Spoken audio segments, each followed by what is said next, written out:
কেন তুমি এরকম ভাবছো বলো তো? আচ্ছা দেখো, যদি ছেলেটা সবকিছু মনে পড়ে যায় তাহলে ওকে তো আমরা আটকে রাখতে পারবো না। কিন্তু যতক্ষণ না ওর কিছু মনে পড়ছে তার মধ্যে তো আমরা সিনেমার কাজটা করে নিতে পারি ওকে দিয়ে। বলো এর মধ্যে অন্যায় কোথায়? তুমি কি চাইছো দাদুন সবার সামনে আমার মাথা হেট হয়ে যাক, সবাই আমার দিকে আঙুল তুলুক? তুমি সেটাই চাইছো বলো? আমি তো প্রোডাকশন হাউসটাকে বাঁচানোর চেষ্টা করছি। আমি তোমার সম্মানহানি মেনে নিতে পারবো না। আর এই প্রোডাকশন হাউসটা বাঁচানোর জন্য, এই কাজটা করানোর জন্য এই ছেলেটা আমার তুরুপের দাস। আর ওই অংশুমানকে আমি যোগ্য জবাব দিতে চাই। মধুশ্রী কখনো হার মানতে শেখেনি, আর কখনো হার মানবেও না।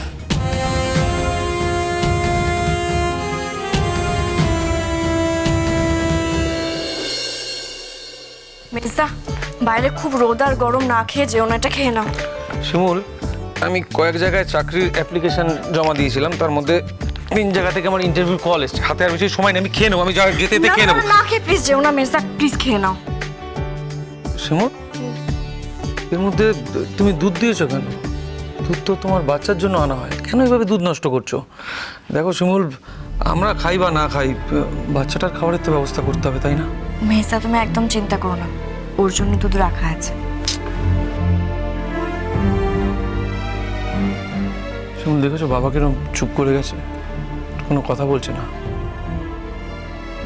আমার তো ভয় হচ্ছে বাবা ঘুমড়ে ঘুমড়ে অসুস্থ না হয়ে পড়ে। তুমি টেনশন করো না, আমি কাকুর সাথে কথা বলছি। প্লিজ। বাহ বাহ বাহ বাহ বাহ বাহ করেই চলেছে সকাল থেকে। কথা কম বলবি, বুঝেছিস? পরে কথা বলবি।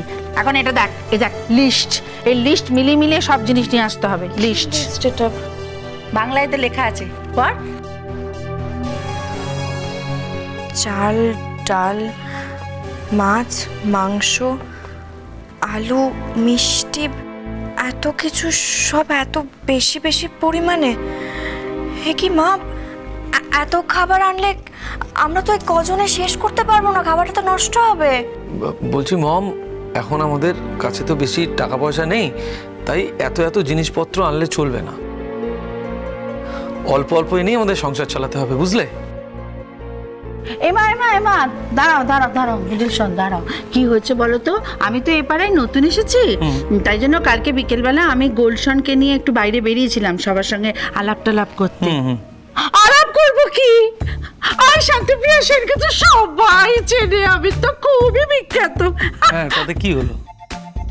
না, তাতে কি হলো বলো তো মিডল শন? সবাই তো আমাকে দেখে অবাক হয়ে গেছিল।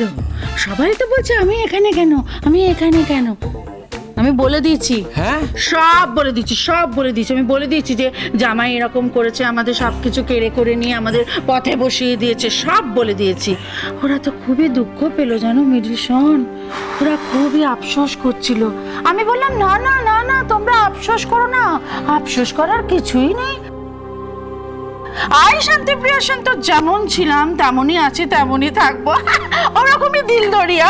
তোমরা এক কাজ করবে, তোমরা কালকে আমার বাড়ি চলে আসবে, এসে একটু সবাই মিলে জমিয়ে খাওয়া দাওয়া করবে।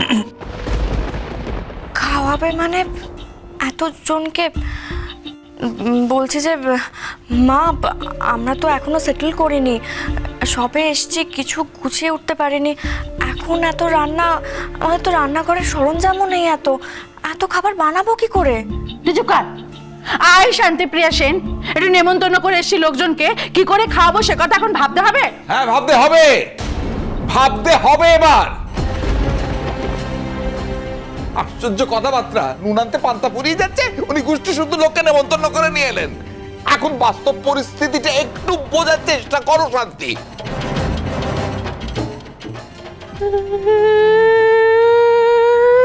আমি কি বোঝার চেষ্টা করবো রে বাবা? আমার গোলশনকে সবাই দেখতে আসবে, সবাই আদর করবে, আর শুকনো মুখে বাড়ি ফিরে যাবে। আর শান্তিপ্রিয়া সেন এতটাই গরিব হয়ে গেলাম।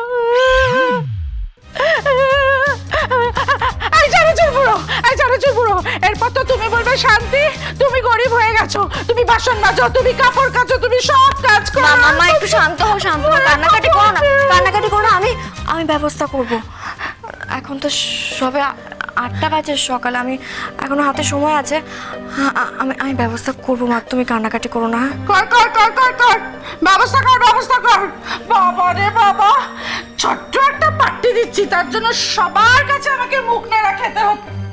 আমি খাবো খাবো খাবোই। খাও খাও খাও, আমার পিন্ডিটা রেঁধে খাওয়াও। আশ্চর্য কথাবার্তা। একবার বোঝার চেষ্টা করেন আমার এর জন্য। শোন শোন শোন, এই তোর মায়ের জন্যই সবকিছু হয়েছে, ওই দায়ী। তুমি শান্ত হও, দেখো এখন তো কিছু করা যাবে না। আর মাকে প্লিজ বাধা দিও না, মা যেটা করতে চাইছে সেটা করুক। এতগুলো লোক যে খাবে তার খরচটা কত বুঝতে পারছিস? বুঝতে পারছি কাকু, আমি তো জানি কত টাকা খরচ হতে পারে, কিন্তু দেখো মা তো সবাইকে বলে দিয়েছে, এখন তো তাদেরকে না করা যাবে না। কেন, মায়ের সম্মান জড়িয়ে আছে কাকু। আরে সম্মান সম্মান, আরে টাকাটা আসবে কোথা থেকে? আমার হাতের আর কানের গয়নাগুলো এখনো রয়েছে। কি বলছিস তুই? তুই শান্তির এই স্বাদ মেটাতে নিজের গয়নাগুলো বেচবি? না না শিমুল, কি বলছো তুমি? তুমি আরেকবার ভেবে দেখো কি বলছো তুমি। উফ, শোনো না, আমার মা কি বলে বলো তো? মা বলে যে বিপদের সময় গয়নাই সব থেকে কাজে আসে। আর তোমরা একদম ভেবো না, একটু ভরসা রাখো আমার ওপর, আমি সব সামনে নেব। আর মেজদা, তুমি দাঁড়িয়ে আছো, তুমি ইন্টারভিউ দিতে যাবে না? অল দ্য বেস্ট, এসো, সাবধানে যাও। থ্যাংক ইউ বাবা, আসছি। সাবধানে যাস বাবা। আচ্ছা কাকু, বলছে যে ঠাম্মি তো শোনার পর থেকে এখানে এসে কাঁদছে, আর কিছু খাচ্ছেও না। কি করা যায় বলো তো? আমি বরঞ্চ শ্যামাকে বলি কিছু একটা বানাতে, জোর করে হলেও খাওয়াতে তো হবেই।